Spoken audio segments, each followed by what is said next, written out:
Bom dia, Janaína. Você está me ouvindo?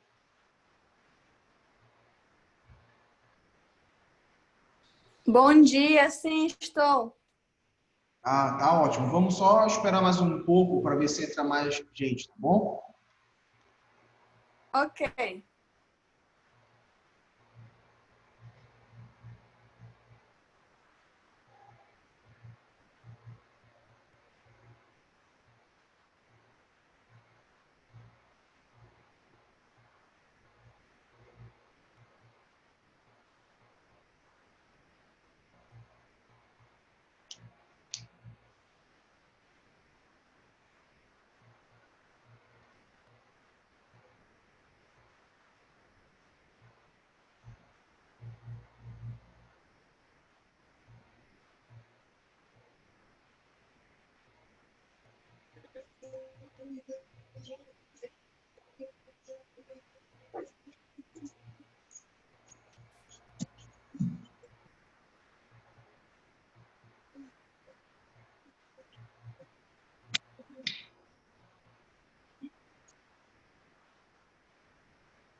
Bom dia, já começou?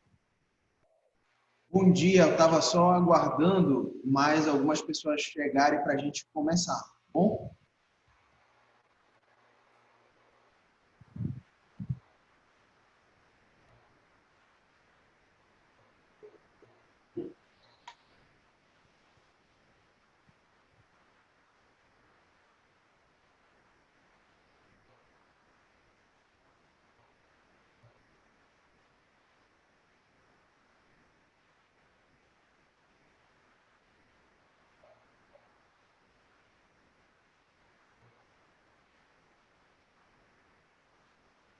Bom, gente, olhem só, são 9h20, tá? Eu dei 10 minutos aí para ver se mais alguém entra na sala, mas aí qualquer coisa ao longo da aula eles vão entrando, tá bom? Queria primeiramente desejar um bom dia a vocês. É a primeira vez que a gente está, né, se vendo nesse segundo semestre. Perdão, não é da forma que a gente esperava, né? Eu queria tirar esse primeiro momento agora para a gente até falar um pouco sobre isso, que eu acredito que vocês estão com muitas dúvidas, né? E o que é que está acontecendo? nós ainda estamos no aguardo de uma decisão do governador do estado, né, que provavelmente no dia 15 agora, de agosto, ele vai emitir um novo parecer sobre o retorno às escolas e universidades particulares. A verdade é que a gente acredita que ele vai determinar a volta de um pequeno percentual, né, gradativo das universidades, mas eu só quero deixar claro que isso não tem a ver essencialmente com a ESAMAS ou outras faculdades, tem a ver mais com a decisão do Estado. A ESAMAS já está aqui com totem de álcool em gel, já tem gente com termômetro lá na porta, então nós, antes de qualquer coisa, estamos preparados para poder fazer esse retorno o mais saudável possível. Se vocês tiverem alguma dúvida, vocês podem ligar o microfone, tá, e falar alguma coisa. Eu só quero fazer um teste. Vocês estão me ouvindo?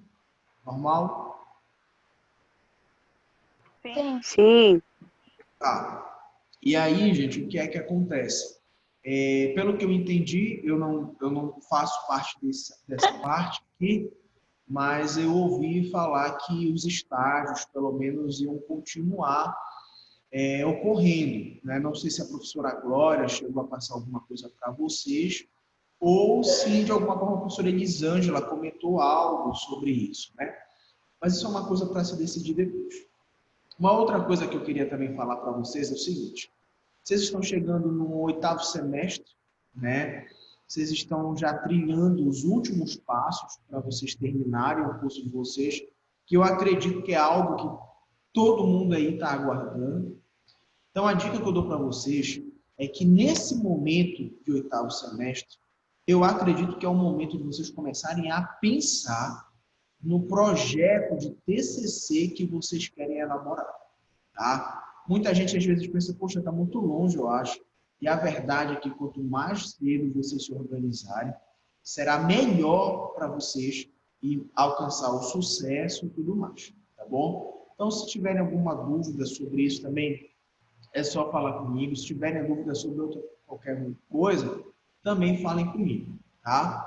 Aqui no 8º semestre, a gente vai se encontrar com uma disciplina chamada de Atenção Integral à Saúde do Trabalhador, certo?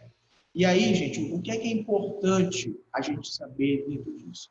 A saúde do trabalhador, a atenção, né, que a gente tem por aí, ela é uma coisa muito complexa, né? Hoje, se a gente for fazer uma reflexão, nesse momento de pandemia que a gente está vivendo, a gente tem um número muito grande, por exemplo, de enfermeiros que foram a óbito, né? E aí eu faço uma pergunta para vocês, vocês podem responder mesmo por áudio, que é o seguinte: todo mundo aqui sabe que tem muitos enfermeiros morrendo por causa da Covid-19. E eu pergunto para vocês, vocês acham que esses enfermeiros, eles estão morrendo por quê? Eles não têm um conhecimento bom de biossegurança? Eles estão morrendo porque falta EPI para eles?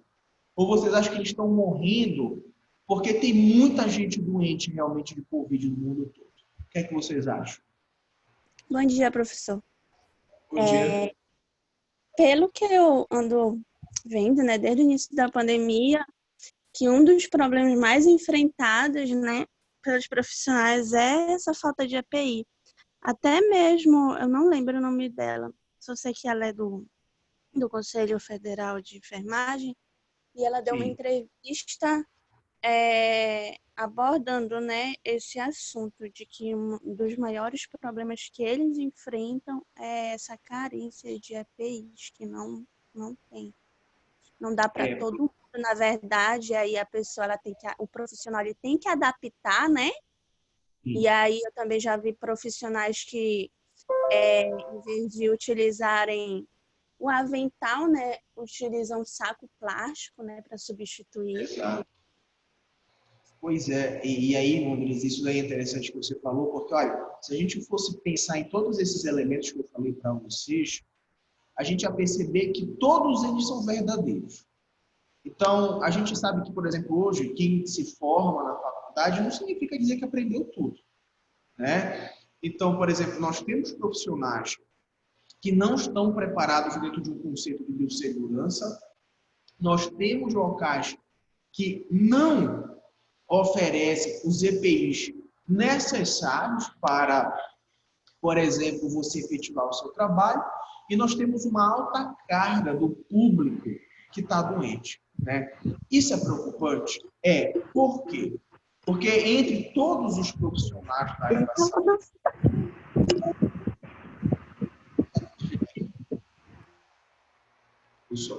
entre todos os profissionais da área da saúde, eu só desliguei o som, mas se vocês quiserem, liguem para perguntar qualquer coisa, tá? Entre todos os profissionais da saúde, o enfermeiro ainda é o que mais sofre acidente ocupacional. E entre os profissionais da saúde, por exemplo, o enfermeiro, ele é aquele que mais comete suicídio.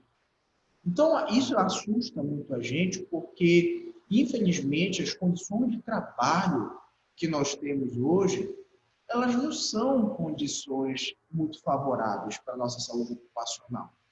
E aí eu vou mostrar um vídeo aqui para vocês, e aí, só para a gente se posicionar a respeito do que é realmente o trabalho da enfermagem, tá bom? Eu só quero que vocês me confirmem depois se vai sair o áudio, tá? Só um minuto.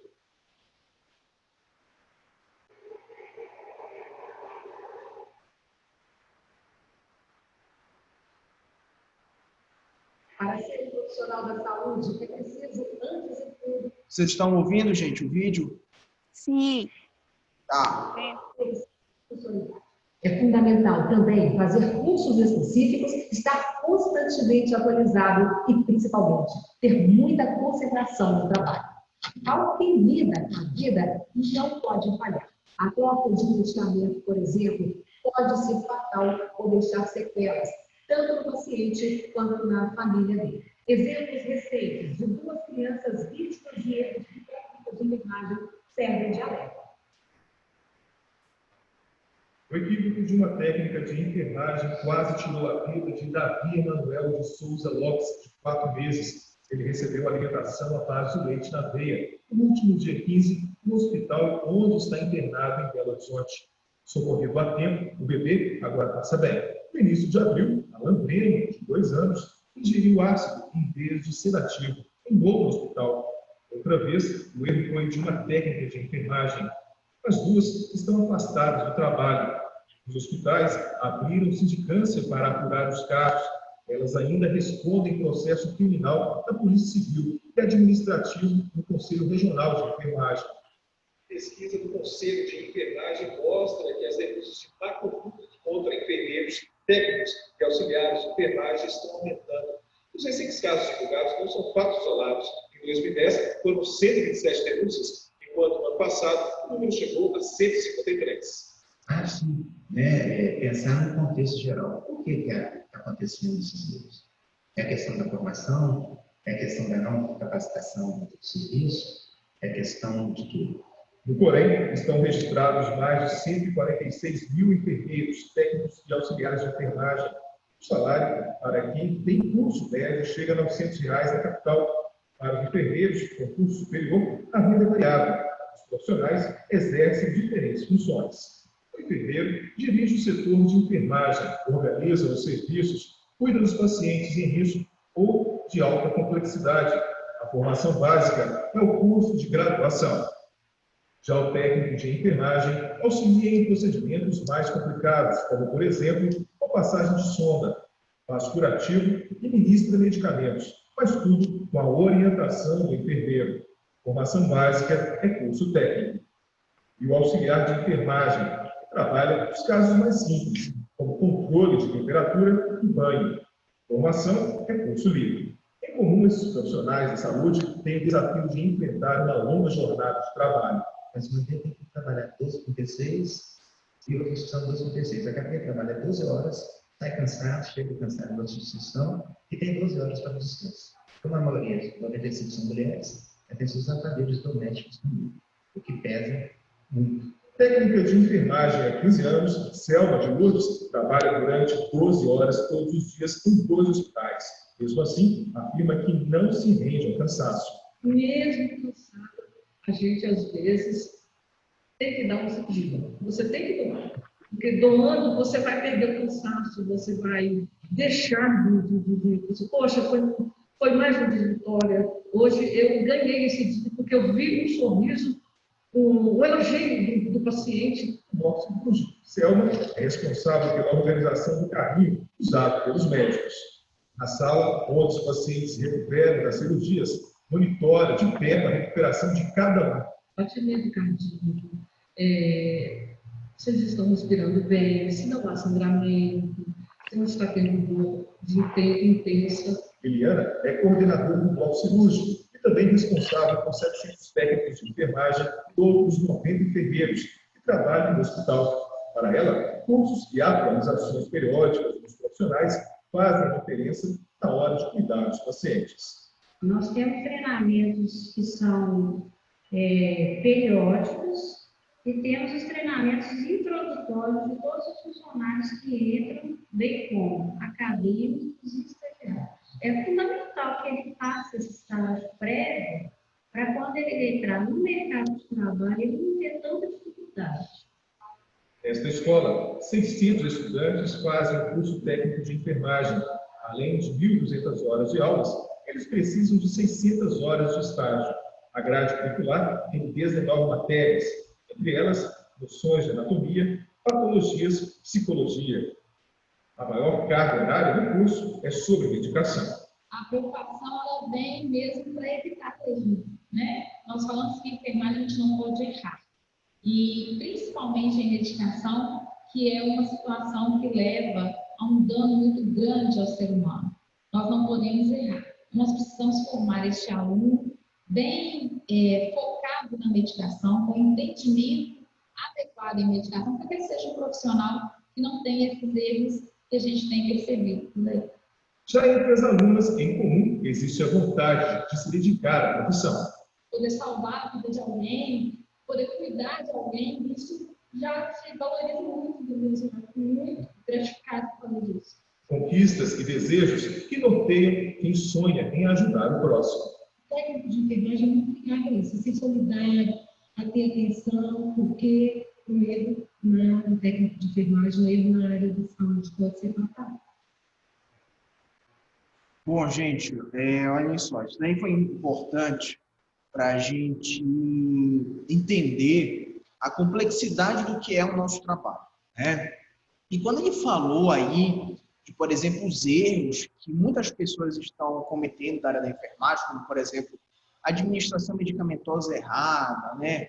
Alimentação errada no paciente, é porque nós, da enfermagem, estamos centrados, né, em um cotidiano de trabalho muito intenso, muito puxado. Então, os baixos salários que nos cercam, eles são muito, por exemplo, né, são extremamente pequenos comparados a outros que tem por aí.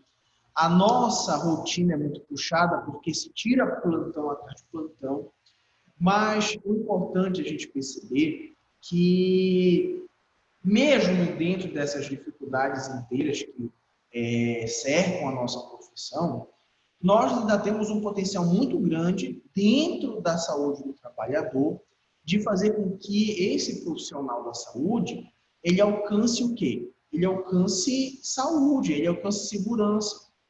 Essa parte inicial da nossa aula foi primeiro para a gente refletir um pouco sobre como a gente encontra hoje em dia essa situação da enfermagem no seu ambiente de trabalho.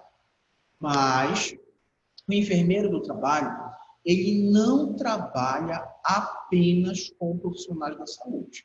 Existe enfermeiro do trabalho que trabalha em empresa de construção civil, existe enfermeiro do trabalho que trabalha em empresa de alimentos, ou seja, ele não necessariamente precisa fazer parte, né, de um ambiente da área da saúde, tá bom? Eu vou dar alguns informes para vocês relacionados também à nossa disciplina, tá? A nossa disciplina são de 4 aulas, né? E nós temos uma última aula, que é uma aula prática. A nossa prática de saúde do trabalhador, ela não é feita em laboratório.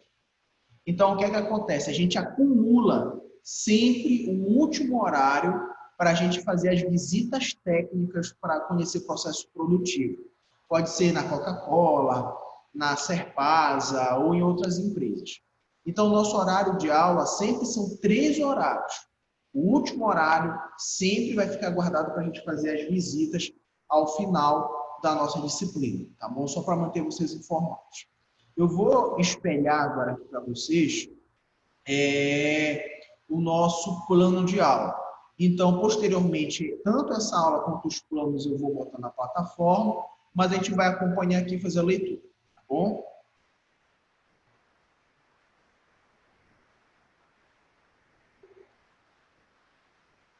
Bom, gente, olha só.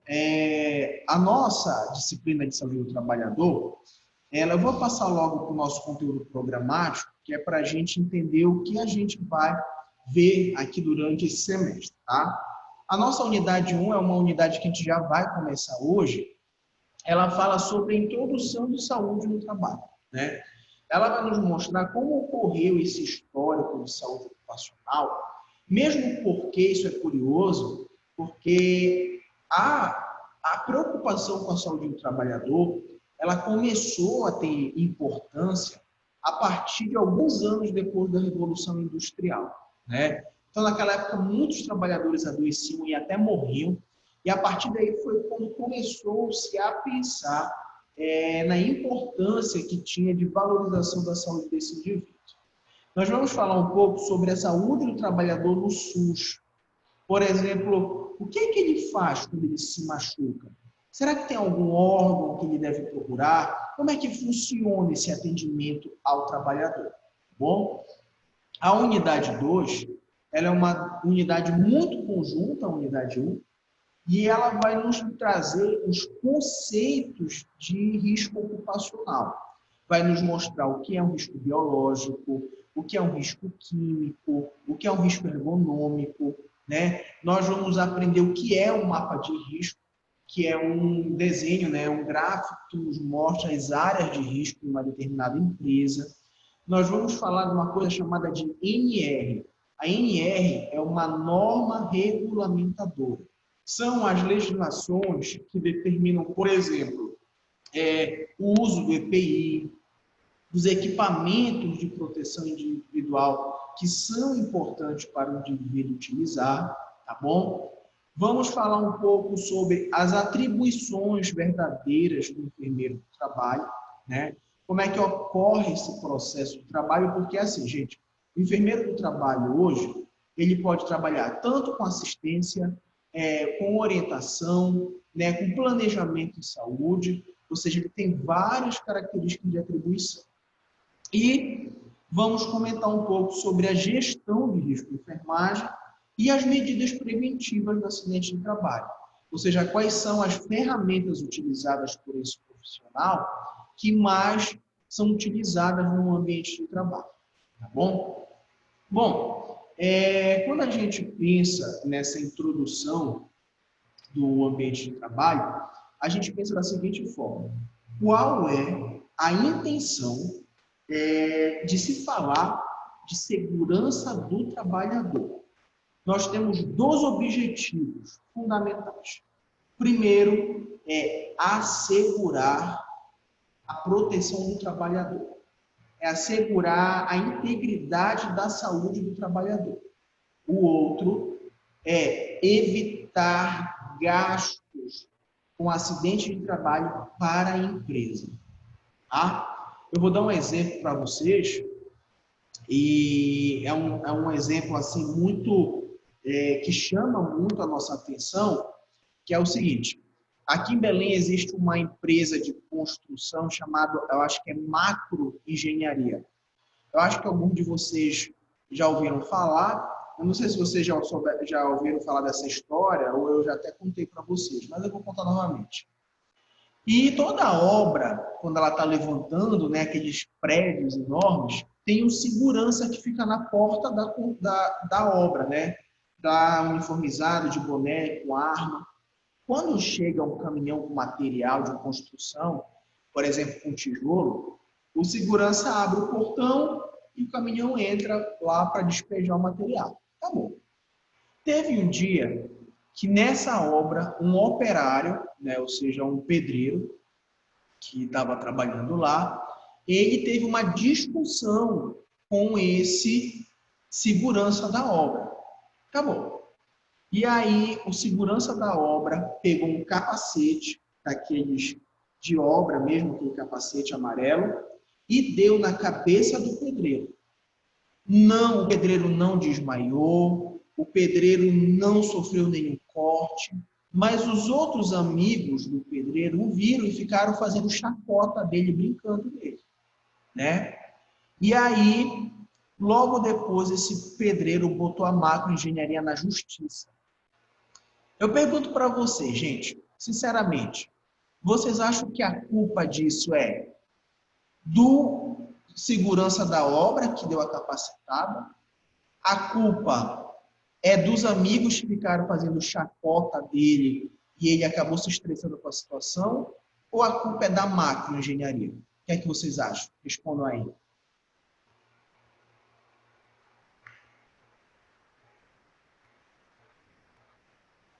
Falem, gente, o que é que vocês acham? Não sabe? Eu não sei. Tá, eu vou dar...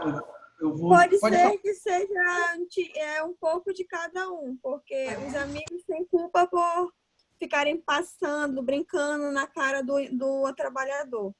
O segurança não poderia ter feito isso, porque ele é o segurança, ele está cuidando da segurança de todos os operários ali e deixando quem entra, quem sai dali. E a empresa, por não intervir de forma correta, porque possivelmente ela nem soube, e se soube, não fez nada. Entendi. Tá. E daí é um posicionamento bom. Aí agora eu vou finalizar a história para vocês. Esse pedreiro botou a macroengenharia na justiça, pediu aproximadamente R$300 mil de indenização. Ele perdeu na primeira instância, renegociou, e esse operário ganhou R$160 mil de indenização por causa disso, da macroengenharia. Sabe por quê? Porque o artigo que está presente na Justiça do Trabalho prevê que a empresa deve assegurar a totalidade da integridade da saúde do trabalhador. Ou seja, tudo que acontece dentro do ambiente de trabalho, que pode levar o trabalhador a ter qualquer lesão superficial ou não, lesão mais grave e morte, é responsabilidade da empresa. E é por isso, gente, que hoje em dia se fala que a segurança do trabalho, a justiça do trabalho é conhecida como a justiça do trabalhador, porque a maioria das vezes, quase sempre, o trabalhador tem razão naquilo que ele procura na justiça. Então, olha só, uma capacitada que não gerou lesões mais graves, fez a empresa perder R$160 mil. É um valor bem circunstancial. Então, eu chamo a atenção de vocês, sabe para quê? Porque hoje, a maioria dos trabalhadores e a maioria dos chefes, que são os donos de empresa, não conhecem a legislação trabalhista. Eu vou dar mais outros 2 exemplos para vocês, que eu não sei se vocês trabalham aqui ou não, mas que são coisas que chamam muito nossa atenção. Sabe o que é? Por exemplo, hoje, você tem 3 tipos de vínculo de trabalho. Só 3 tipos de vínculo de trabalho. Primeiro, é o que a gente chama de CLT, que é quando o indivíduo ele tem carteira assinada. Tá? Beleza, a maioria acontece assim. Segundo, é quando ele tem concurso público. Tá? Ele é concursado, tem um vínculo de trabalho. E o outro é quando ele assina um contrato de trabalho X. O contrato de trabalho não preste atenção nisso, contrato de trabalho não é considerado vínculo trabalhista. Tá? O que é vínculo é carteira assinada e o concurso público. E, professor, como é que funciona esse contrato?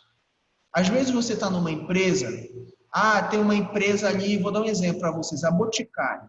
Boticário, quando vai chegando o Natal, ela precisa contratar mais gente. Só que ela só vai precisar de um funcionário no período de novembro, dezembro e janeiro. Sabe o que é que ele faz? Ele faz um contrato de trabalho. E sabe por que eu pensei nesses 3 meses? Porque um contrato de trabalho, ele prevê que um funcionário só pode ficar na empresa por 3 meses. Se passar de 3 meses, a empresa é obrigada a assinar a carteira de trabalho dele ou mandar ele embora. Ela não pode renovar contrato de trabalho. Só pode renovar depois de um período de 3 a 6 meses depois da saída dele do último emprego. Ah, professor, eu trabalhei lá no comércio e passei 1 ano numa loja lá. Eu não tinha carteira assinada, mas a minha patroa pagava direitinho meu salário. Não interessa. Se você quiser entrar na justiça, agora você pode ter certeza que você vai ganhar. Ah, professor, a minha mãe trabalha no município lá no interior do estado. É contrato, ela já trabalha lá há 10 anos. Se ela sair, ela pode entrar na justiça? Pode. Então, percebo que a saúde do trabalhador, ela vai servir tanto para a gente ter uma noção jurídica e legislativa, né, dos casos que acontecem, assim como ela vai servir para a gente abordar o contexto próprio mesmo de saúde ocupacional. As formas preventivas que envolvem os acidentes como um todo e as outras características quaisquer. Tá? E aí, gente, quando a gente pensa em acidente do trabalho, eu não sei se vocês já têm isso muito bem na cabeça de vocês, mas a gente tem exemplos muito famosos de vários tipos de acidentes de trabalho. Mas eu vou dizer uma coisa para vocês. Entre o ano de 2018, 2019 e até agora em 2020, um dos maiores afastamentos profissionais da área da saúde, não só da enfermagem, é por causa dos problemas mentais, como depressão, transtorno de ansiedade, né, entre outros. Isso nos mostra que a grande parcela hoje dos profissionais que estão trabalhando na área da saúde estão se afastando mais por problemas mentais do que por problemas biológicos. Então, provavelmente, nós vamos precisar criar mecanismos de valorização do quê? Da saúde mental, né? E isso é interessante porque eu pergunto para vocês, sejam sinceros, vocês acham que hoje o enfermeiro, ele ganha bem trabalhando no hospital? Vocês acham que isso acontece? Pois é, né? Então, vamos... Pois é, então, se a gente for pensar, é assim, hoje a média, não estou dizendo que é isso, né? Tem gente que ganha menos, tem gente que ganha mais. Mas a média do salário de um enfermeiro hoje, no hospital, vamos dizer que é aproximadamente R$3.000, né? Entre aspas, ele tem que trabalhar 30 horas, né? Aí eu pergunto, cara, o cara trabalha 30 horas por semana para ganhar menos de R$3.000. Hoje, para ele ganhar, por exemplo, R$9.000, ele tem que trabalhar em 3 hospitais. Ele tem que trabalhar 90 horas por semana. Isso não tem lógica, gente. Não tem como ele fazer isso. Só se ele tirasse plantões, atrás de plantões, e mesmo assim bateria essa carga horária. Então, cada vez mais o profissional ele está sendo exigido. Mas sabe o que é uma coisa curiosa? Que é uma coisa que eu já até comentei com vocês, que é o seguinte. Se hoje eu falasse assim, olha, Janaína, Jamile, Aline, Beatriz, seja quem for, quando vocês se formarem, eu vou conseguir um emprego para vocês. Vocês vão trabalhar de segunda a sexta, de 9 da manhã a meio-dia, né? Nem 8, de 9 a meio-dia, e vocês vão ganhar R$15.000 por mês. Isso seria um negócio absurdo, né? Muita gente estaria muito feliz de ter o primeiro emprego ganhando R$15.000, né? E só de segunda a sexta, de 9 a meio-dia. Então, para vocês estariam muito felizes. Até teriam uma tarde livre. Mas se alguém chegasse e falasse para vocês assim, olha, além desse trabalho, tu quer trabalhar à tarde, eu te pago mais de R$10.000. Aí tu, pô, eu vou ganhar 25.000. Olha, além disso, tu quer tirar plantão dia de sábado, tu ganha 1.500 por plantão. Ou seja, quanto mais dinheiro o indivíduo ele vai pensando, mais ele quer. Então, é só para mostrar para vocês que, às vezes, a própria ambição individual está levando o indivíduo a ficar presenciando cenários, né, cada vez mais o que perigosos.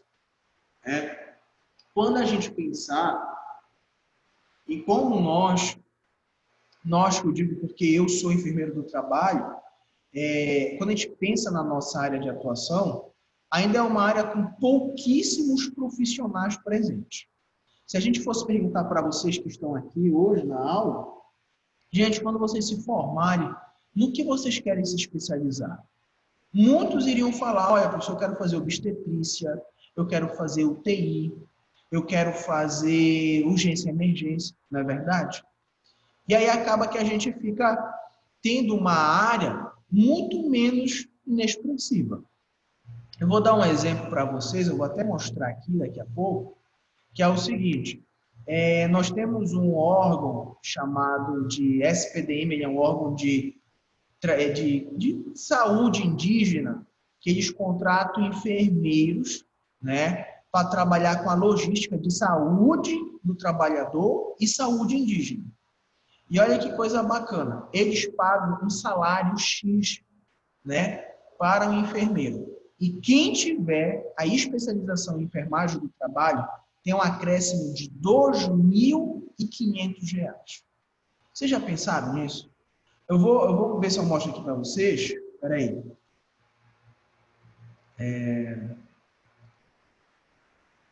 Vou mostrar aqui. Eu vou até procurar.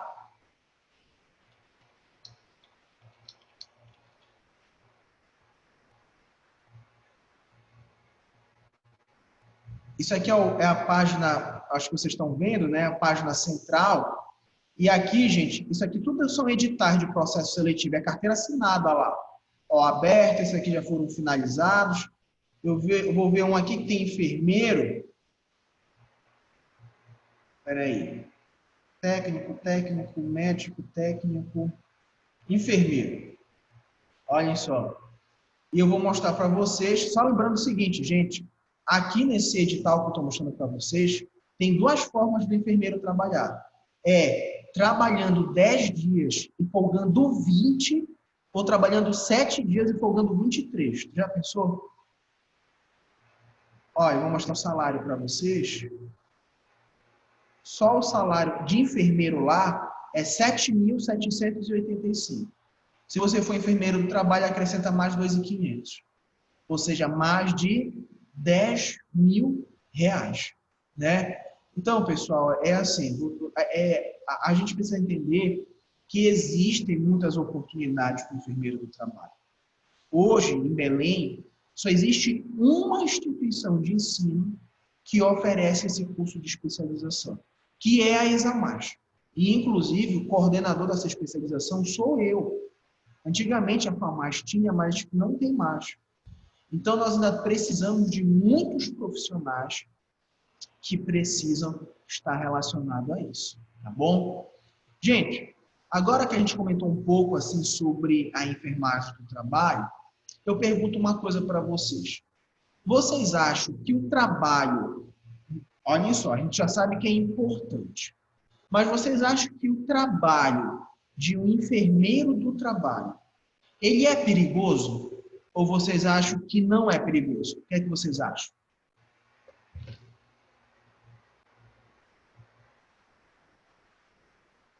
Diga lá, Janaína, o que é que você acha? É perigoso ou não é perigoso? Eu acho que é bem relativo, porque o enfermeiro do trabalho ele não vai estar diretamente em contato com os outros profissionais, diretamente em contato com os pacientes, e sim mais a direção. Não sei explicar. Pois acho que não é tão perigoso. Você falou uma coisa interessante, que é o seguinte, por exemplo, em contato talvez com os pacientes e tudo, mas não esqueça que, por exemplo, ele pode estar em qualquer outra área, né? E aí, gente, é importante a gente parar e refletir sobre uma coisa aqui. O enfermeiro do trabalho, ele vai estar presente no ambiente de trabalho, tá? Então, eu vou mostrar uma imagem, um vídeo para vocês agora, e vocês já vão reconhecer de cara o que é esse vídeo. E nesse vídeo, né, eu vou dar só uma dica para vocês. Morreu nesse acidente que vocês vão ver um enfermeiro do trabalho e um engenheiro do trabalho, tá bom? Eu vou mostrar aqui para vocês.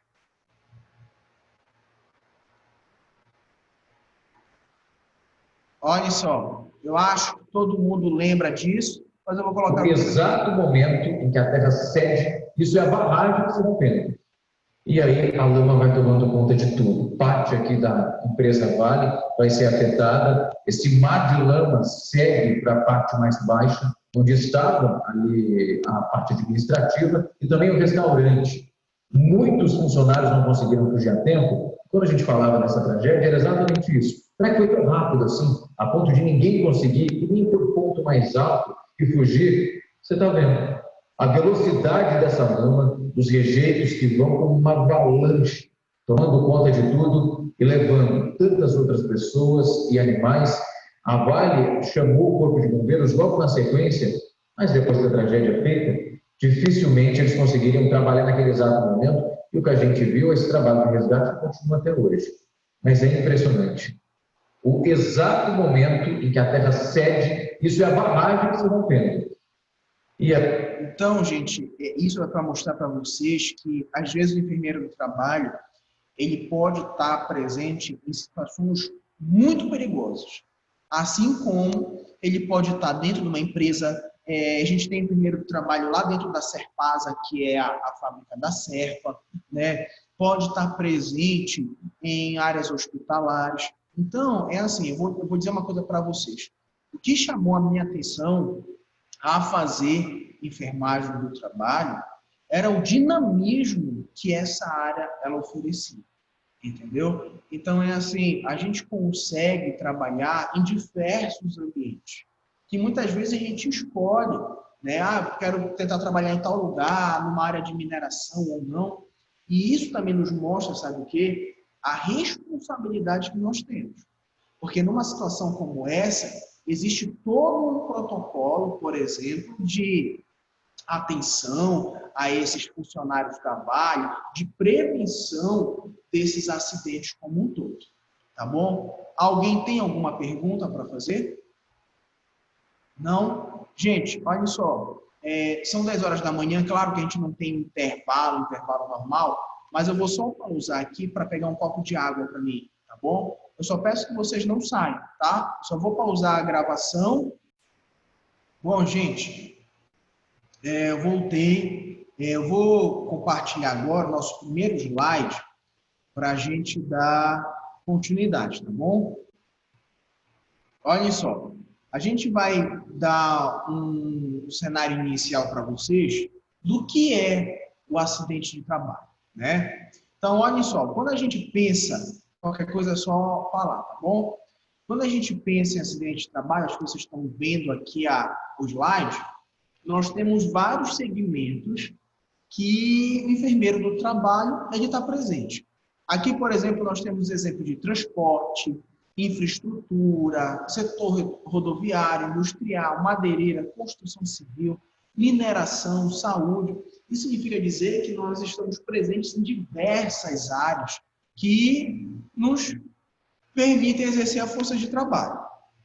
É importante a gente salientar que essa discussão que envolve saúde do trabalhador, ela é uma discussão que foi um reflexo da Revolução Industrial que ocorreu na Europa, principalmente na Inglaterra, por exemplo. Por que isso aconteceu? Porque, gente, naquela época, com a Revolução Industrial, um novo maquinário, né, começou a tomar à frente naqueles serviços industriais, e aquele maquinário ele era muito perigoso. Então, aquilo acabava lesionando muitas pessoas e levando até a morte essas pessoas. E isso, gente, a gente precisava pensar, porque imagina só, o dono da empresa, quando ele chama aquele trabalhador para, por exemplo, ir fazer qualquer ação, ele treina aquele trabalhador. Fala, olha, você tem que fazer isso, puxar dessa forma. Aí tu imagina, ele treina o cara, daqui a uma semana ele morre. Chama outro, treina, daqui a uma semana ele morre. Então não tem lógica isso. Então era preciso você criar uma gestão de atenção à saúde do trabalhador para evitar, por exemplo, esses danos, né, contínuos. Só para vocês terem ideia, olhei no slide. Naquela época, que é a época da Revolução Industrial, ocorriam, em média, 3.000 acidentes por dia, né? 12 trabalhadores morriam por dia. Ou seja, isso dá uma média de um trabalhador a cada 2 horas. Naquela época também, por exemplo, muitos trabalhadores trabalhavam em média 16 a 18 horas por dia. Tá? Só lembrando que hoje a nossa legislação trabalhista, que é uma outra coisa também muito curiosa, que eu não sei se vocês sabem, ela só permite, olhem isso aí, ela só permite que o trabalhador trabalhe no máximo 6 horas por dia, com exceção de quem trabalha em regime de plantão, tá? Todo trabalho acima dessa carga horária, ela precisa receber um adicional, uma gratificação em cima desse tempo. Porque às vezes tem gente que fala, professor, eu trabalho lá no shopping, numa loja, eu trabalho 8 horas por dia, professor. Né? E aí como é que fica? Tudo bem, pode, porque a gente teve uma nova normativa que gerou esse período de trabalho. Tá, então quer dizer o quê, professor? Pode dizer que hoje eu posso trabalhar 8 horas por dia? Pode. Mais do que isso? Não. Só lembrando que quem trabalha dia de sábado precisa ganhar o adicional salarial por trabalhar no sábado, e no domingo, olhem isso aí, no domingo, os contratos de CLT, por exemplo, não podem trabalhar. Ah, professor, mas ele me paga 100% do valor. O correto é não trabalhar. Seria necessário fazer um contrato de trabalho para que você pudesse exercer esse dia letivo no domingo. Tem gente que hoje em dia trabalha de domingo a domingo, ganha um salário mínimo e não sabe que está sendo passado a perna por causa disso. Então, gente, isso daí é um avanço na legislação trabalhista, é um avanço dentro dos nossos critérios de proteção, que, como eu disse para vocês, poucas pessoas sabem disso. Né? Poucas pessoas, por exemplo, têm essa preocupação de procurar entender um pouco mais sobre isso. Né? E aí, quando não se entende, as pessoas acabam, logicamente, ficando para trás. Tá? Olhem só, gente, ali em acidente de trabalho, quando nós estamos falando em causas, essas causas aqui não são apenas relacionadas ao profissional da enfermagem. É relacionado a vários profissionais. Tá? Por exemplo, longas jornadas de trabalho, as horas extras, as condições precárias de trabalho e os baixos salários. Né? Às vezes você está lá no ambiente de trabalho, num ambiente quente. Vou dar um exemplo para vocês. Eu trabalho numa loja e aí o ar-condicionado não está funcionando, está muito calor, chega a estar derretendo lá. Isso não pode acontecer, gente. Tá? Porque o bem-estar do trabalhador faz parte da saúde do trabalhador. Você não pode colocar ele para trabalhar, por exemplo, dentro de um ambiente que não tem uma luminosidade correta, ou que o chão, por exemplo, seja desnivelado. Porque tudo isso é um risco ocupacional o qual o trabalhador pode estar passando. Tá bom? Outro elemento que leva a essa questão do acidente de trabalho são os baixos salários. Nós comentamos ainda há pouco que, por exemplo, não só essa característica do salário da enfermagem, mas, por exemplo, o salário envolvido entre outros profissionais, ele é muito pequeno. Então, olha, por exemplo, hoje o salário mínimo brasileiro, que é 1.000 e alguma coisa, ele é um valor muito volátil. Né? Hoje as pessoas pagam luz, tem que pagar aquilo, comprar ali a cesta básica, e quando vê esse dinheiro, ele se esvaiu. Então, isso vai fazer com que as pessoas procurem cada vez mais trabalho. Né? Quanto mais ela puder, por exemplo, ocupar o tempo dela trabalhando, mais ela vai querer fazer isso. E eu pergunto para vocês, isso está errado? Claro que não. Porque ninguém vai querer, por exemplo, passar fome. Ninguém quer estar passando necessidade. E cada vez mais vai ser exigido exemplos como esse. Tá bom? Olha só, gente. Quando a gente pensa também em acidente de trabalho, que a gente vai falar da evolução jurídica e institucional, né, das leis que surgiram ao longo dos anos, as principais leis foi a primeira lei referente à saúde do trabalhador, que foi em 1884, na Alemanha, e a lei brasileira em 1919. O que é que elas vieram trabalhar? Vieram trabalhar, por exemplo, a redução da carga horária de trabalho, né? Sobre o direito de descanso do trabalhador, e entre as diversas leis brasileiras de proteção ao trabalhador, nós tivemos, por exemplo, criação do FGTS, né? Do Fundo Previdenciário, o direito a 13º, a férias, tá? Então, tudo isso são pontos positivos que a legislação trabalhista alcançou dentro do nosso país, tá bom? Entre os fatores humanos que nós temos que mais tem levado as pessoas no mundo inteiro a sofrerem com acidente ocupacional, nós temos os ambientes, os fatores físicos, os psíquicos, fatores sociais, profissionais, ou seja, são características inerentes também ao comportamento do ser humano. Vou dar um exemplo de um fator social cultural. Hoje, por exemplo, o enfermeiro está lá na enfermaria, ele vai fazer algum procedimento. Muitas vezes ele está com o celular na mão. E aí, olhando para o celular, querendo manusear o material, ele acaba se cortando ou até administrando, por exemplo, uma medicação incorreta no paciente. Então, isso nos mostra que é necessário um olhar muito detalhado, um olhar muito cuidadoso perante essa situação. Tá bom? Alguém tem alguma pergunta? Se tiver, é só falar, tá bom?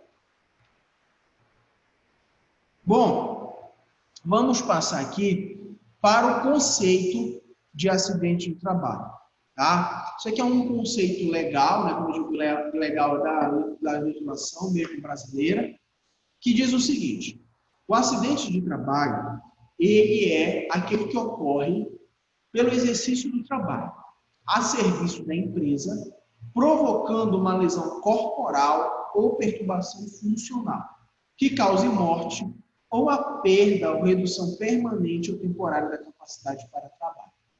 Então, olha que coisa curiosa está escrito aí no início. Exercício do trabalho e a serviço da empresa. E aí, eu interrompi aqui para fazer uma outra pergunta para vocês, que é o seguinte: eu, professor Adilson, eu sou professor. A minha atuação aqui na Examais é dar aula, apenas dar aula.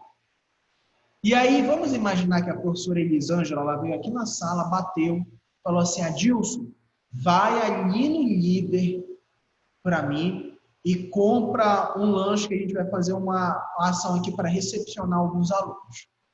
E aí eu saio aqui da escola e vou comprar um lanche lá no líder. No meio do caminho, um carro me atropelou. Eu pergunto para vocês, isso é acidente de trabalho? O que é que vocês acham?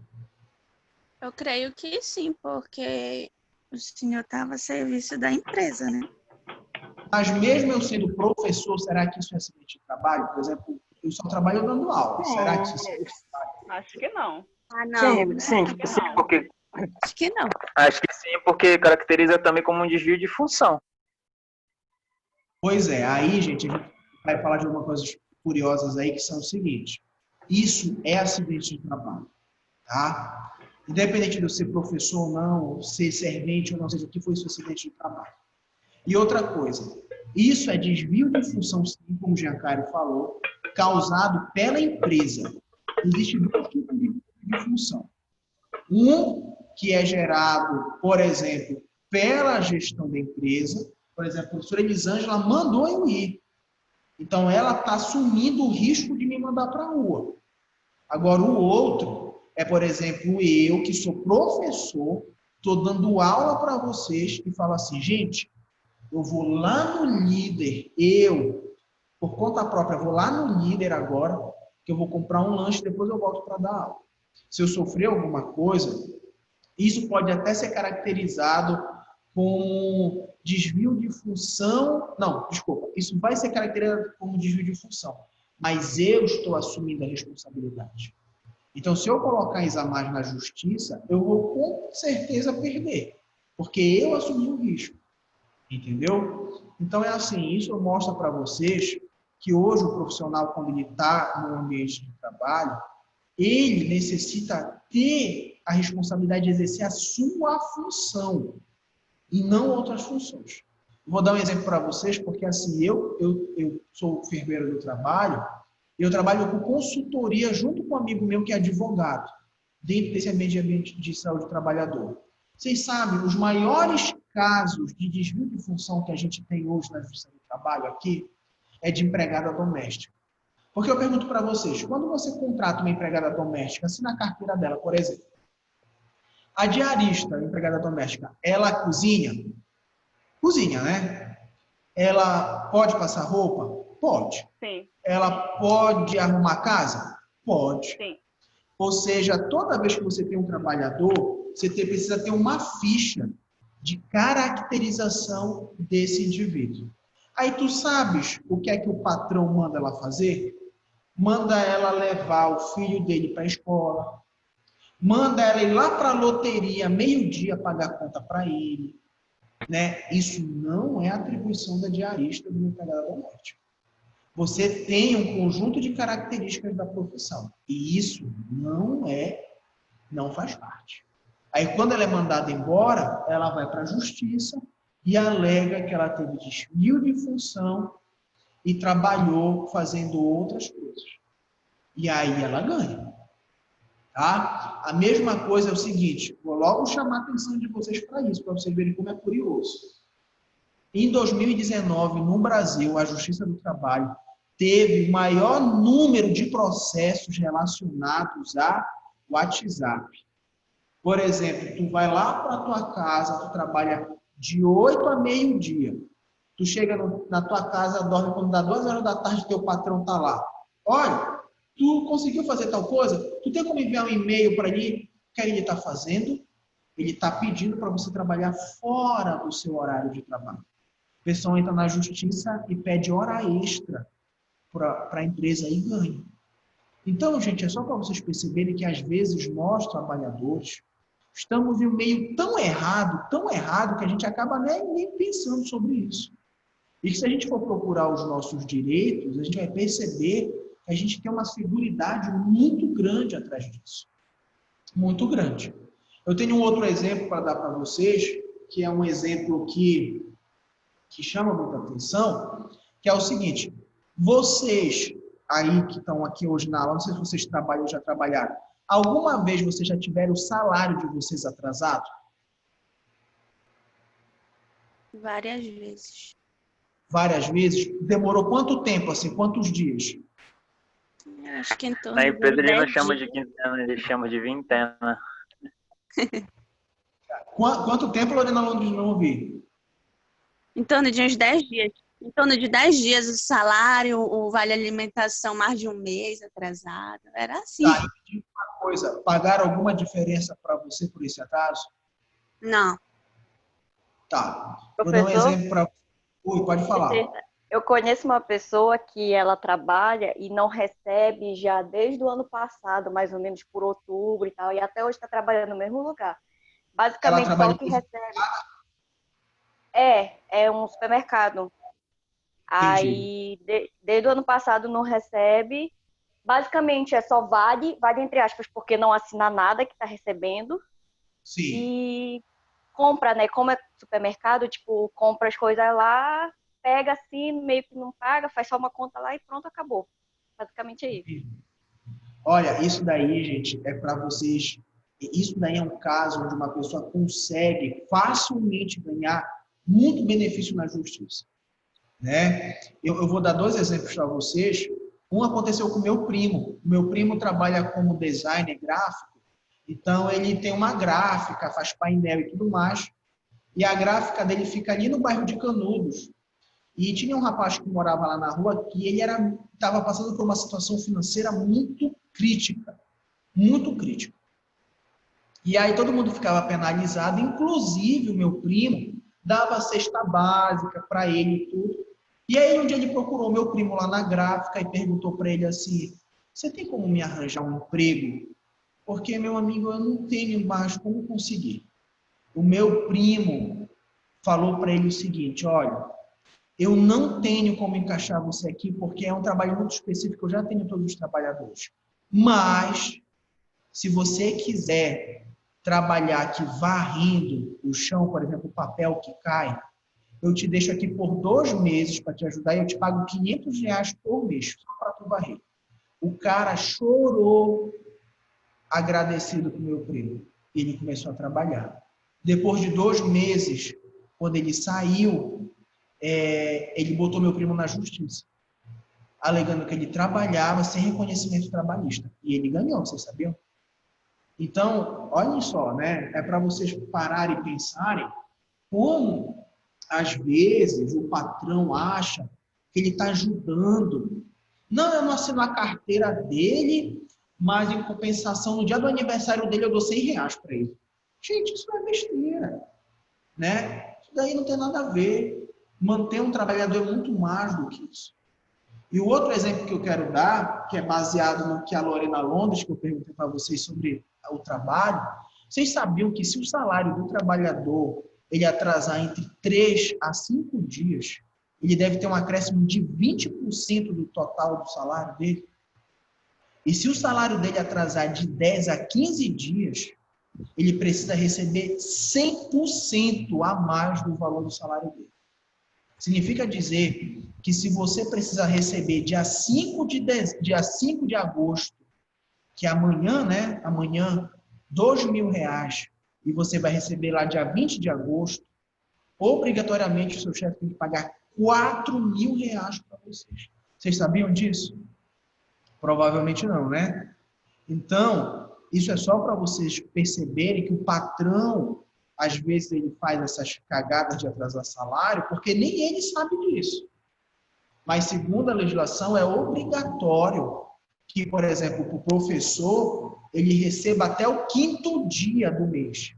Não é 5º dia útil. Muita gente confunde com 5º dia útil. Não, ele tem que receber no 5º dia do mês, até o 5º dia. Então, se sábado é dia 4 e dia 5 é domingo, ele tem que receber sexta-feira. Se ele não recebeu, se ele recebeu na segunda, o cara às vezes vai na justiça e processa a empresa.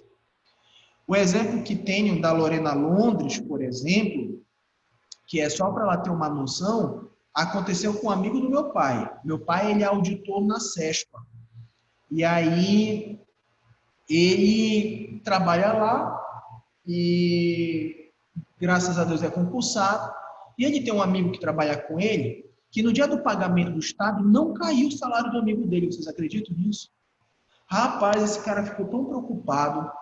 Ele foi, por exemplo, no RH, ninguém sabia dizer para ele o que tinha acontecido.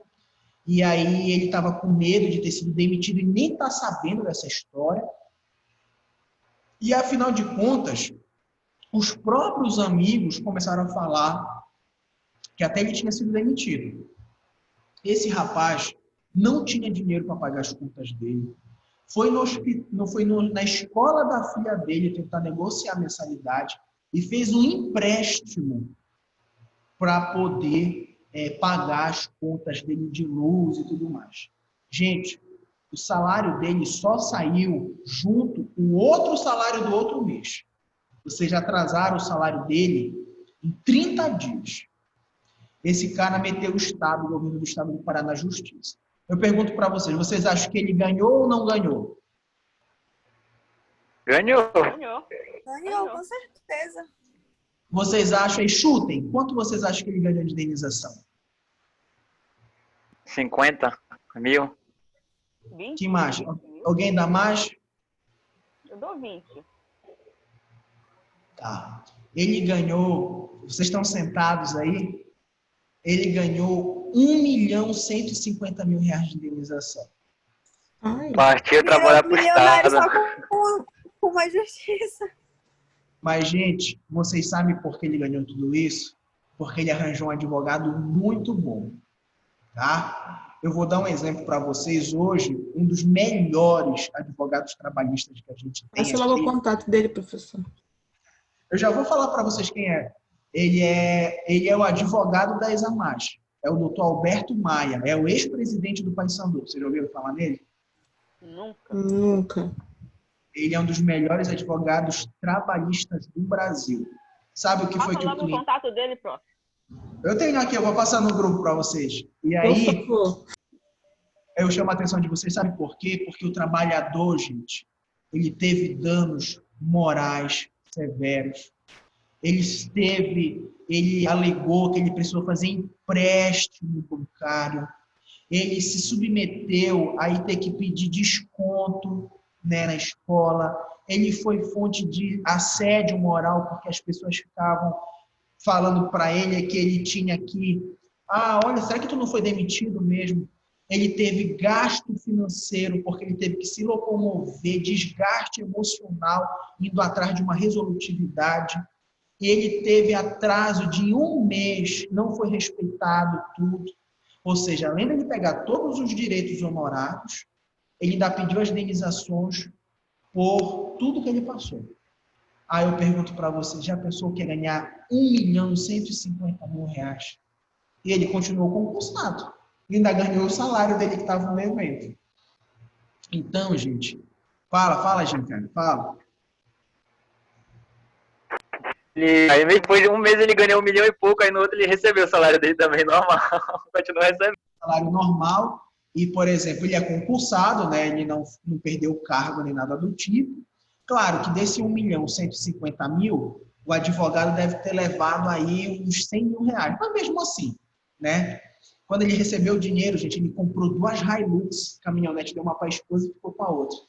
Então, eu digo assim, gente, não pensem vocês que todo mundo que entra na Justiça do Trabalho fica milionário. Claro que não. Eu já vi casos de pessoas que entram na Justiça do Trabalho pedindo R$800 de indenização, pedindo R$1.000, pedindo 100 mil, pedindo 500 mil, 1 milhão. Não significa que o que você pede, você vai ganhar.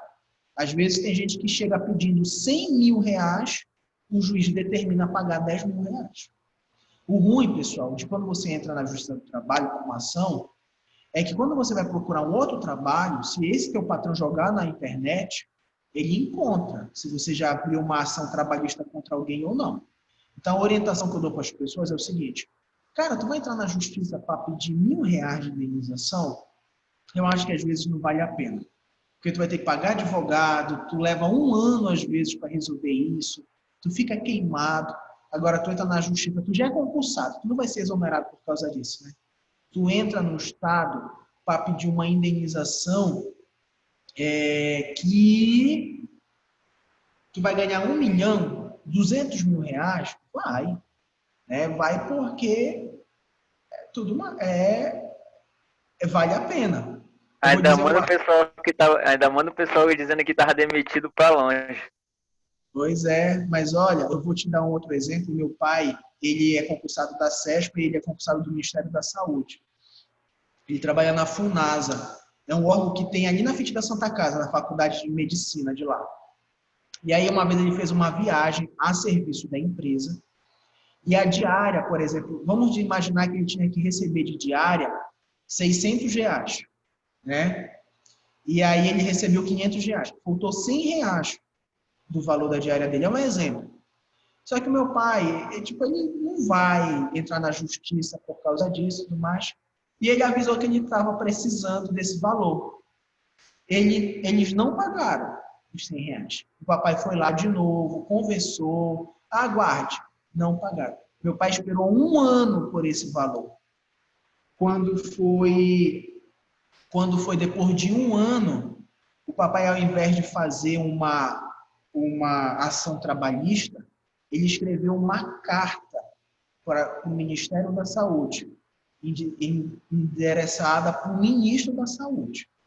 E aí o que foi que aconteceu? O próprio ministro respondeu ele na época com uma outra carta e eles pagaram o valor que estava faltando e mais uma indenização em cima da falta.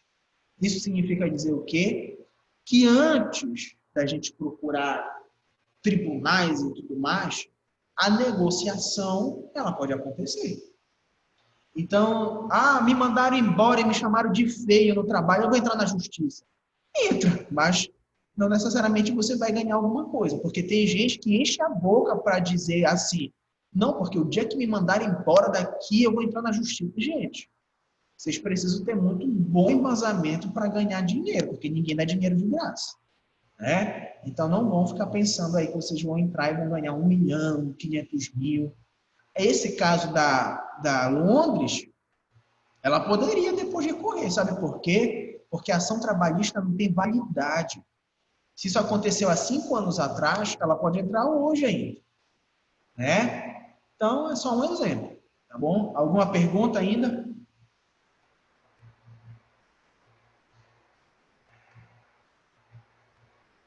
Então, só ver aqui o bate-papo.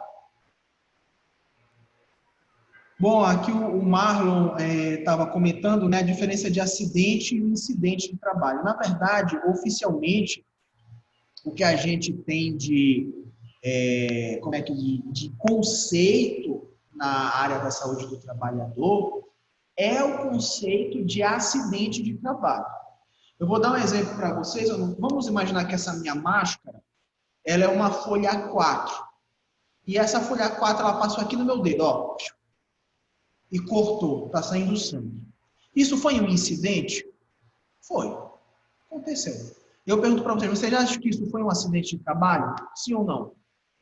Não. Fala, Giancarlo, o que é que tu acha?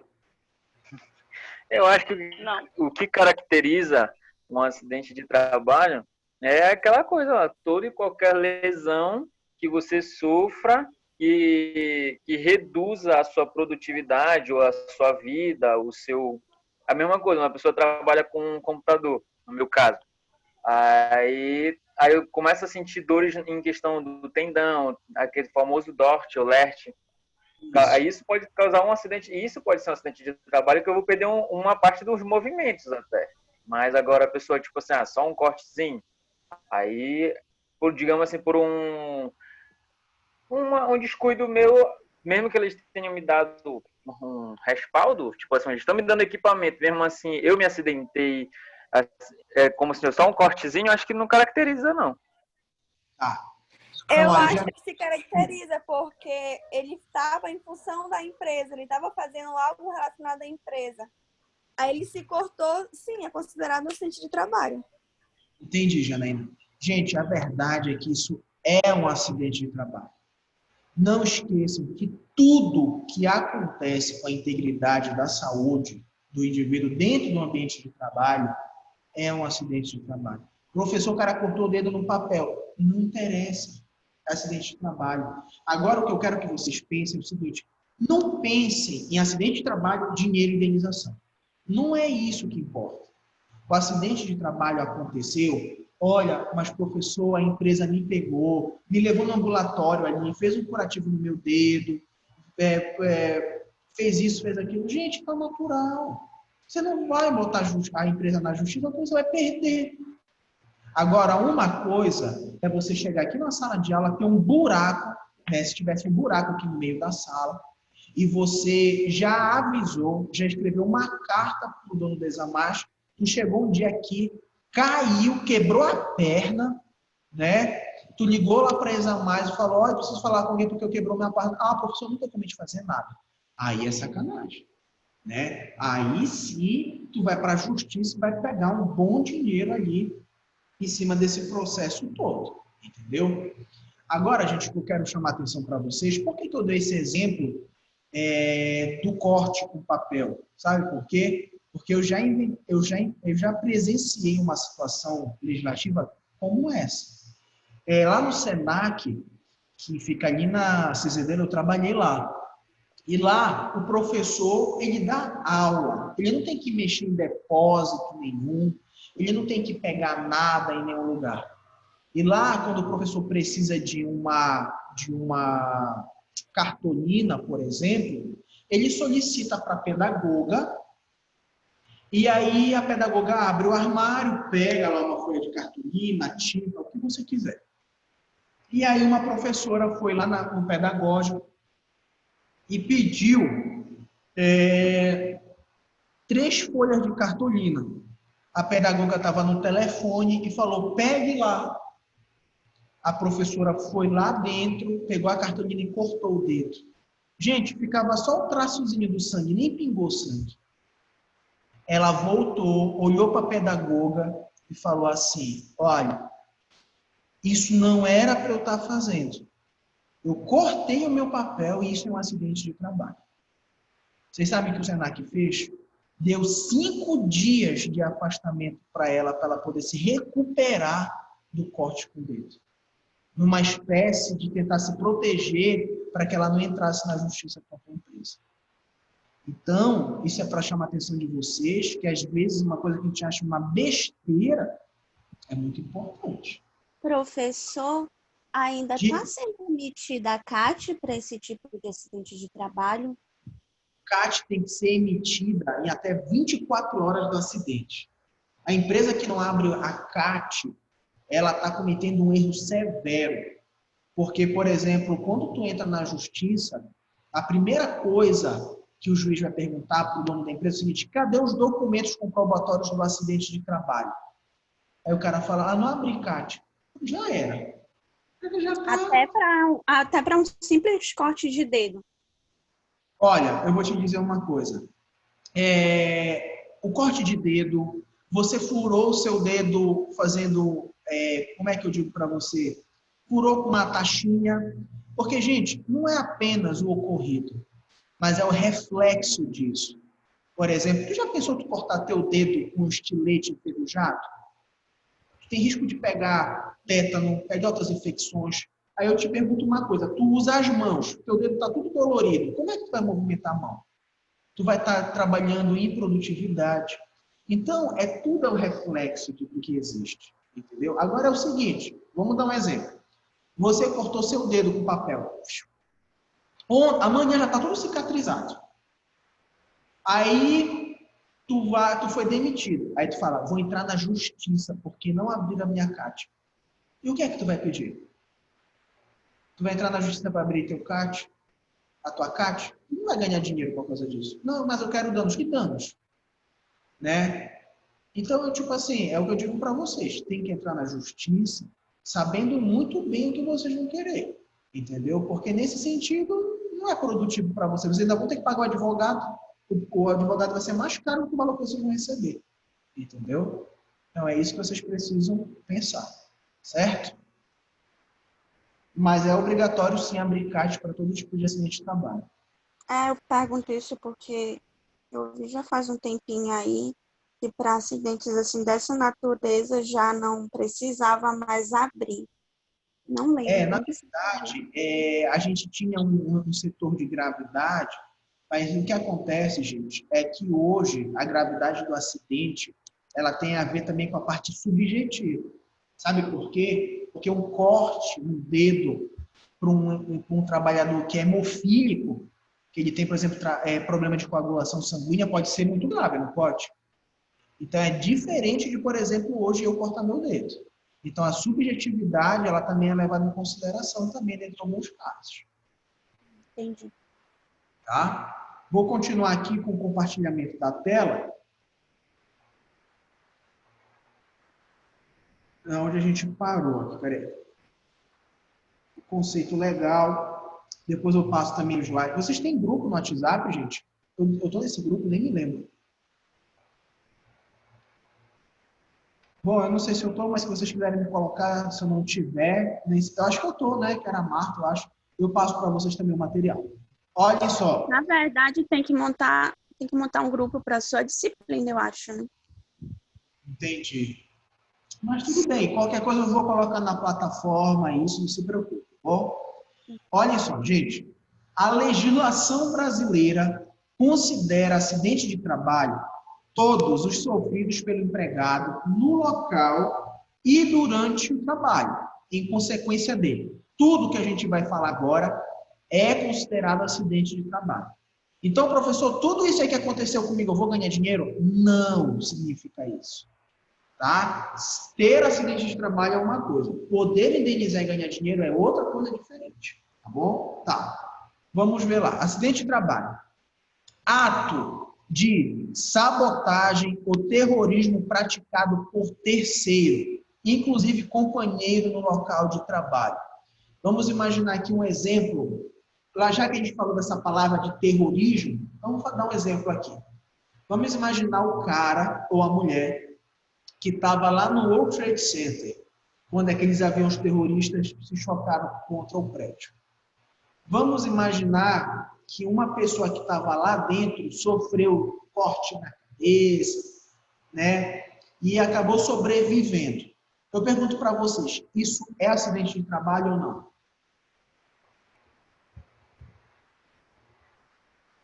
O que é que vocês acham? Bora, Luiz, fala aí alguma coisa.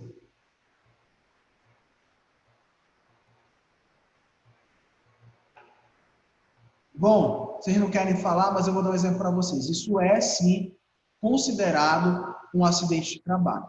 Agora, vamos dar um outro exemplo. O cara estava lá no prédio, não aconteceu nada com ele. Ele não sofreu nenhum corte, não se bateu, mas ele desenvolveu um transtorno do pânico. Isso é um acidente de trabalho? Creio que sim. Sim. Sabe por quê? Porque saúde é o equilíbrio biológico, mental e social. Então, saúde é medida em cima de todos esses atos, tá? Olha, eu vou dizer uma coisa para vocês que uma vez aconteceu aqui na Examage, tá? Eu acho que vocês ainda não estudavam aqui. Falando que eu entrei na Examage, a gente tem aquele espaço lá da Xerox, né, onde fica o pessoal. Uma moradora de rua entrou aqui com um pedaço de pau na mão, né? E aí ela estava ameaçando jogar esse pau lá na Xerox. Vamos imaginar o seguinte, vamos imaginar que o Jean Cairo estava lá na Xerox e esse pedaço de pau acertou a cabeça dele. Eu pergunto para vocês, isso é acidente de trabalho? É sim. Na verdade, isso não é acidente de trabalho porque o Jean Cairo não é um trabalhador da empresa. Agora, esse pedaço de pau pega na minha cabeça, aí é grave. Né? O Jean Cairo pode até morrer lá no chão. E professor, mas pelo fato dele ser aluno, o que seria isso? Azar. Isso seria isso, seria azar. Daí já vai em uma outra situação. Ele vai tentar ir para a justiça, para a parte civil, vai ter que vai querer processar, vai querer justificar que a faculdade teria que proteger ele, a faculdade ia dizer que foi um evento infortúnio, que não tinha como preso. Aí vai ser aquela discussão judicial. Mas não significa dizer que ele tem uma certeza, uma garantia de que ele vai ganhar alguma coisa, entendeu? A maioria das empresas, quando acontece alguma coisa como essa, eles negociam, né? Por exemplo, eu vou dar-te um exemplo. Vamos imaginar que o Giancarlo levou uma paulada na cabeça. Aí ele ia para o ambulatório, ele ia sofrer todo aquele cuidado. Aí o professor Reinaldo ia chegar para ele e falar assim, olha, Giancarlo, vamos fazer o seguinte, de hoje até dezembro não é preciso pagar a faculdade, eu vou lhe dar isso. Pronto, uma história, entendeu? Ele assina um documento. Beleza. Eu vou pedir para alguém me dar uma paulada. Mas eu te dou essa paulada lá na frente, mas é seguro. Tá, beleza. E aí, isso daí é um exemplo, gente. Mas olha, eu vou dar um exemplo para vocês, já que a gente está falando sobre essa coisa de bater, que é o seguinte, quando um trabalhador ele morre no ambiente de trabalho, isso é uma coisa muito triste. Graças a Deus, eu fiz uma consultoria para a hidrelétrica de Tucuruí. Então, eu viajei para Tucuruí para falar com o pessoal sobre essa parte do trabalho. E a gente viu alguns casos de trabalhadores que morreram, né? Esmagados por caminhão, sobrecarregados. Inclusive, a gente teve um acidente lá, nesse dia que eu fui fazer consultoria. Não foi nesse dia que aconteceu, mas olha o que foi. Eles foram concretar uma área de 7 metros de altura. Concretar é jogar concreto, fazer uma base de concreto. O trabalhador caiu lá dentro e morreu. Aí eu perguntei para um engenheiro do trabalho, falei, meu amigo, e o que fizeram? Ele riu para mim e falou, ele está concretado até hoje lá. Falei, cara, como assim? Ele falou, seu Adilson, a gente foi perceber que ele estava concretado com um vídeo de segurança. A gente foi ver, sentiram falta dele 2 dias depois de ver o vídeo de segurança e viu que ele caiu lá. Se a gente fosse quebrar tudo, a gente teria que desfazer todo um pedaço da construção. Então, a gente entrou num acordo com a família e pagou uma indenização. Vocês já pensaram nisso? Uma coisa muito doida, né? Mas, olha, eu vou dar um exemplo para vocês. O trabalhador, vamos imaginar como é que funciona o cálculo de morte hoje na saúde do trabalho. Vamos imaginar que o cara tem 30 anos de idade, o homem tem 30 anos de idade, ele morreu lá no hospital. Aqui, por exemplo, entrou um bandido lá, e o pessoal entrou para matar ele, acertaram um tiro no enfermeiro e ele morreu. Como é que funciona o cálculo trabalhista? É o seguinte, primeira coisa, vão calcular o tempo que ele ia ter para se aposentar. Então, hoje o homem se aposenta com 70, né, 65 anos, não estou lembrado de cabeça. Então, iam multiplicar todo esse tempo pelo salário dele. Iam adicionar todas as férias que ele ia ter direito, todo o 13º que ele ia ter direito, e ainda iam somar a indenização trabalhista em cima disso. Ou seja, gente, isso ia dar tipo mais de R$1 milhão, provavelmente. Vocês sabem quem tem direito a receber isso? O parente mais próximo que ele tem vínculo. Só lembrando que antes de você casar, o vínculo mais próximo é sua mãe ou seu pai. Depois de casar ou de ter qualquer documento direto, né, de união estável, é o seu parceiro ou parceira que tem direito a isso. Tá? Então, por exemplo, é um valor altíssimo. Aí sabe o que é que acontece? É um exemplo muito triste. Vocês lembram que antigamente em Belém, de vez em quando morria um operário da construção civil? Caía, morria e tudo mais? Gente, quando um operário cai de uma obra e morre, na hora, o representante dos operários liga para o sindicato. E aí começa uma corrida contra o tempo. E aí ligam para o dono da construtora, e o dono da construtora vai direto para a casa do operário. Sabe o que ele vai fazer? Ele vai falar com a mulher, a esposa desse operário. Imagina, um operário que ganha tão pouco, às vezes passa até necessidade. Aí o dono da construtora chega lá para a mulher dele e fala assim, dona fulana, infelizmente, o seu marido, ele era uma peça fundamental para nós, um trabalhador exemplar, né? Infelizmente ocorreu esse acidente, foi uma coisa assim que ninguém podia esperar, né? Que ninguém teve responsabilidade, e caiu e acabou falecendo, né? E por representar tão bem a empresa, nós queríamos oferecer todo o serviço funerário dele. Nós vamos enterrá-lo em um cemitério particular, vamos comprar caixão, porque às vezes a família não tem nem dinheiro para fazer isso. E como método de agradecimento pelos serviços dele, nós vamos pagar um valor de R$100 mil para a senhora. Cara, a mulher que muitas vezes já está ali desamparada, triste, perdeu tudo, o homem que sustentava a casa, vê a oportunidade de ganhar R$100 mil. O dono da empresa fala, só assine aqui para mim esse documento para a gente continuar a fazer tudo. Naquele documento, eles têm uma cláusula escrita que a família inibe as possibilidades de entrar na justiça contra a empresa. Ou seja, antes do sindicato chegar e abordar a família, o dono da empresa já envolveu. Aí quando a liberal chega lá na obra, vem o representante do dono da construtora e fala o quê? Nós já estamos oferecendo tudo que a família precisa. Já entramos em contato com os familiares.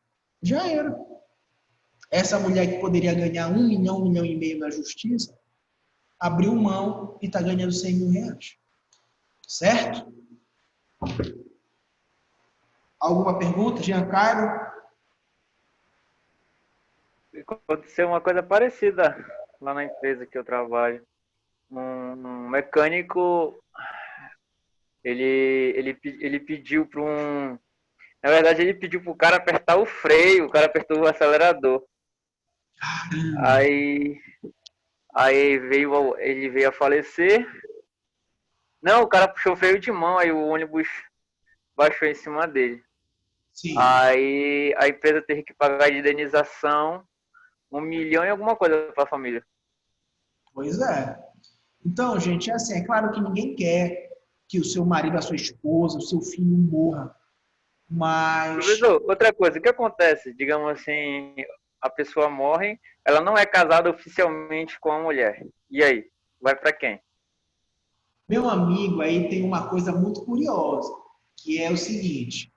Vamos dar um exemplo. Eu não sei se vocês namoram aqui, independente de ser com pessoas do mesmo sexo ou não, eu pergunto uma coisa para vocês. Vocês têm mais de 2 anos de namoro aqui? Não. Não, mas tu nem namora. Mas quem namora tem mais de 2 anos de namoro? Será? Nem namora, Jean, tu nem namora. Essa foi pesada. Ele tá atrasado nessa Quase situação. 4 anos. Aí, professor, essa pandemia eu desencalhei. Foi. Tá ótimo. Mas olha, deixa eu falar uma coisa. Para a justiça, todo relacionamento acima de 2 anos, ele é considerado previamente uma união estável. E isso é verídico. Significa dizer que se vocês namoram há 3, 4 anos e vocês construíram qualquer coisa a partir desse momento que vocês estavam juntos... Até chifre. Não, chifre não dá para compartilhar assim, mas ela pode... Sabia que ele ia falar alguma coisa de chifre. Mas olha, eu vou dar um exemplo para vocês. Vamos imaginar que, sei lá, a Janaína está namorando há 3 anos, por exemplo. E aí o parceiro ou parceira dela comprou um carro, né? Comprou um carro durante o momento que eles estavam juntos e a Janaína não ajudou dando entrada nenhuma e ela até pagou 1 ou 2 mensalidades do carro, mas não foi muita coisa. Quando eles terminarem, ela pode entrar na justiça e pedir uma repartição de bens. Entendeu? Mesmo porque ela ajudou na construção da compra do carro. Não necessariamente. Se ela não tivesse ajudado? Ela pode ganhar também. Sabe por quê? Ela pode ganhar também. É por isso, meu amigo, que eu vou lhe dizer, eu vou te dar um exemplo muito, muito famoso. Às vezes o cara, ele namora com a mulher e, por exemplo, ele passa 10 anos, né, namorando. Aí ele sabe o que ele fala? Não, bicho, eu não quero casar para não ter esse problema. Cara, não adianta. Não adianta. 10 anos já é considerado união estável com toda a certeza do mundo. Se 2 anos já é. E aí o cara comprou casa, comprou tudo. Aí sabe o que vai acontecer, gente? O cara enche a boca na justiça para dizer ela não deu nenhum centavo na compra desse carro. Ela não deu nenhum centavo para construir essa casa. Aí sabe o que o advogado ou a advogada da mulher vai alegar? É porque a ajuda, ela não é só financeira. Ela adicionou o tempo de vida dela para ajudar em funções de limpeza, de próprio apoio psicológico. Ela ganha na justiça. Porque isso é verdade. Porque o dinheiro não é a coisa mais importante. Diga, querida. No caso de o casal, eles moram juntos já há um tempo. Aí a mulher morre. O marido precisa dar algo para a família, porque enquanto foi um tempo grande, aí eles construíram muita coisa juntos. Tá, eu vou dar um exemplo aqui para vocês, tá? Só respondendo aqui o negócio aqui do Marlon, né? Ele falou, olha, o cara tá há mais de 3 anos, ele em união estável, e mesmo ele não tendo relação sexual, se é considerado isso ou não. Gente, o negócio é o seguinte, independente de manter relação ou não, isso é uma coisa do casal. Isso daí é uma coisa relacionada, por exemplo, a uma característica de vocês. Por exemplo, hoje, para você anular um casamento, são poucos fatores que levam à anulação, por exemplo, na Igreja Católica. Não estou falando de divórcio, estou falando de anulação. Um dos fatores de anulação é a não consumação do corpo. Ou seja, você casou e o seu parceiro não quer ter relação sexual com você, você pede a anulação do casamento. Agora é assim, Ah, eu estou namorando há 10 anos com essa pessoa, mas nós escolhemos ter relação depois do casamento. Tudo bem. Mas se tu terminar, é a união estável. Entendeu? Porque vocês estavam juntos, vocês que fizeram entre vocês isso.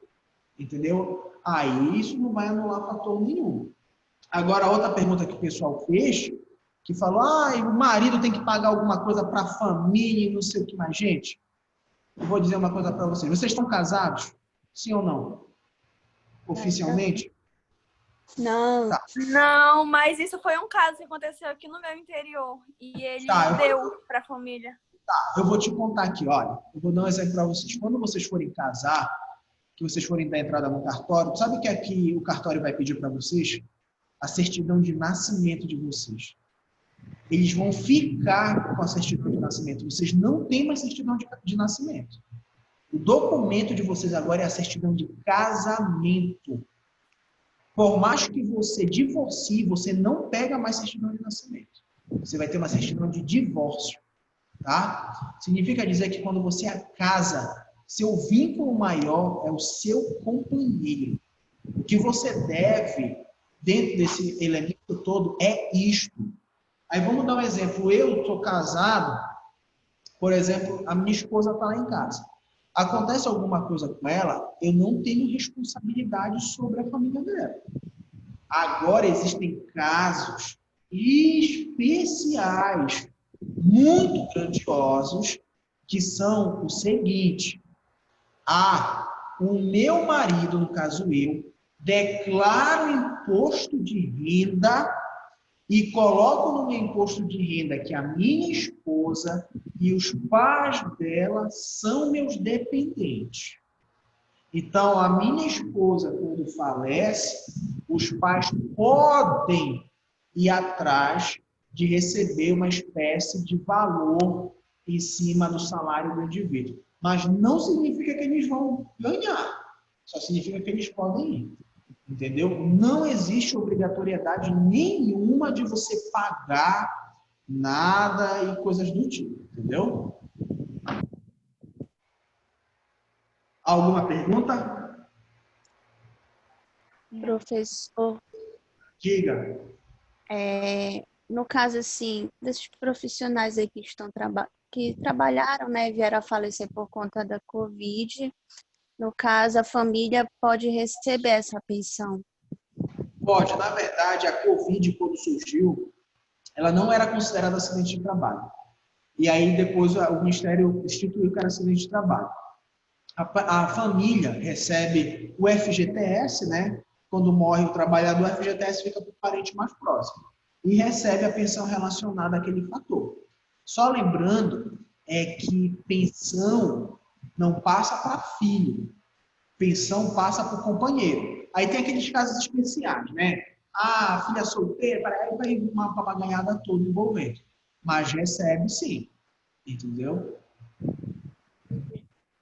Bom, gente, continuando aqui com nossos exemplos ainda de acidente de trabalho, tem ofensa física intencional por motivo de disputa relacionada com o trabalho. Né? Vamos imaginar que eu trabalho com o Giancarlo, eu não gosto dele, e aí eu dei um soco na boca dele e aí no ambiente de trabalho. Isso é um acidente de trabalho. Outro, ato de imprudência ou de negligência de terceiros, inclusive o companheiro de trabalho. Vamos imaginar que aqui na sala eu estou guardando umas latas de tinta. Estou botando uma em cima da outra. Quando alguém abre a sala, o movimento do vento, uma lata daquela cai na minha cabeça. Acidente de trabalho por ato de imprudência. Outro, ato de pessoa privada do uso da razão, desabamento, inundação, incêndio. Vamos dar um exemplo muito famoso. Vamos imaginar que a Janaína, ela está saindo aqui da faculdade, daquelas chuvas. Chuva aqui na frente dessa, mas está tudo alagado. E ela escorregou ali na rampa e caiu de boca aberta, lá na água da vala. Isso é acidente de trabalho? Não, porque ela não é uma trabalhadora, ela é aluna. Agora, isso seria sim um acidente de trabalho, entendeu? Se fosse um trabalhador relacionado a isso. Gente, quando a gente fala de ato de pessoa privada do uso da razão, e a gente, por exemplo, pensa assim, o que será isso? Vamos imaginar um enfermeiro que ele trabalha lá no hospital de clínicas, na parte de saúde mental. A gente, quando para pensar sobre isso, vocês já ouviram falar sobre periculosidade e insalubridade, provavelmente, né? Então, eu vou dizer para vocês o que é um e o que é o outro. A insalubridade é quando você trabalha em um ambiente insalubre, tá? Por exemplo, cara, eu trabalho ali debaixo do sol todo dia. Insalubridade. Olha, meu amigo, eu sou cobrador de ônibus, eu trabalho com aquele barulho de motor. É insalubridade. Periculosidade é quando você trabalha em um ambiente que oferece perigo. Por exemplo, eu sou policial, né? Olha, eu trabalho com gente que é portadora de transtorno mental, que pode pegar uma faca e me furar. Isso é perigoso, tá bom? Aí eu pergunto para vocês, vamos dar um exemplo aqui. Eu trabalho no hospital de clínicas, na parte de saúde mental, e ganho periculosidade, ou seja, eu já estou recebendo um valor pelo risco que eu corro. E levei uma paulada de um portador de transtorno mental. Eu pergunto para vocês, isso é acidente de trabalho? Sim ou não? Sim. Sim. Sim, isso é acidente de trabalho. E, por exemplo, se eu tive, por exemplo, uma sequela dessa pancada na cabeça, e, por exemplo, eu perdi um pouco da audição. Se eu entrar na justiça para pedir uma indenização do governo do estado, vocês acham que eu vou ganhar ou vocês acham que eu não vou ganhar, visto que eu já recebo a periculosidade? O que é que vocês acham? Vai ganhar. Que não ganha. Acho que ganha. Gente, a periculosidade não anula você de ganhar esse valor. A periculosidade é apenas um adicional pelo risco que você corre. Mas se você passar por aquele risco, ele é indenizável também. Tanto que tem muito policial militar que quando morre, né, ou sofre um acidente e fica paraplégico, entra com uma ação contra o Estado. Tá? Então não pensem vocês que eu recebo periculosidade, insalubridade, se me acontecer nada, não existe nada disso, você pode ser. Tá bom? Há alguma pergunta até aí? Não. Gente, aqui existem alguns exemplos de tudo que pode ser acidente de trabalho. Ó, na execução da ordem, realização de serviço sob autorização do empregador, prestação espontânea de qualquer serviço à empresa para lhe evitar prejuízo e proporcionar proveito, em viagem a serviço da empresa, seja qual for o meio de locomoção utilizado, no percurso da residência para o trabalho ao contrário. Esse ano a Justiça do Trabalho já quer tirar, né, o que a gente chama de acidente de percurso, né? E no percurso de ida e volta para a refeição e no intervalo do trabalho, tá? Então, é assim, a gente tem vários exemplos aqui que nos mostram um pouco de como funciona, né, essa dinâmica toda. Eu acredito, sinceramente, que vocês ficaram bem curiosos, não ficaram na aula de hoje? Sobre esses casos que a gente vê. Claro, a gente fica assim até refletindo sobre os casos de quando a gente trabalhou, sobre quando alguém trabalhou e tudo mais. Mas eu chamo a atenção de vocês para entender, gente, que fazer enfermagem do trabalho não é pensar apenas em processo, legislação. Eu penso muito nisso porque eu sou uma pessoa que trabalha com isso. Então, por exemplo, eu sou preposto, por exemplo, da Examage. Então, significa dizer que eu represento a Examage na justiça, por exemplo, quando tem algum caso. Então, eu trabalho dessa forma. Mas nem todo mundo vai trabalhar com a parte de legislação. E só lembrando que se alguém se acidentar no ambiente do trabalho, eles não vão te processar porque tu é enfermeiro do trabalho. Eles vão processar o dono da empresa. Tá? Gente, alguém tem alguma pergunta para fazer? Não. Não. Não? Então, gente, é assim. Hoje foi o nosso primeiro encontro. Eu vou mandar para vocês nosso plano de ensino. Vou mandar esse slide da aula de hoje, tá bom? Só lembrando que comumente a nossa aula vai até 11h50, que é o último horário é todo para as nossas visitas técnicas. E como hoje foi um dia introdutório, a gente vai terminar hoje, tá bom? Então, eu queria agradecer a vocês. Se vocês tiverem alguma dúvida, independente de ser da nossa disciplina ou não, me procure, tá bom? E qualquer dúvida, eu estou por aqui, tá ok? Ok. Tá, só o pessoal está se despedindo aqui. Então, gente, fiquem com Deus e até a próxima, tá bom? Um grande abraço.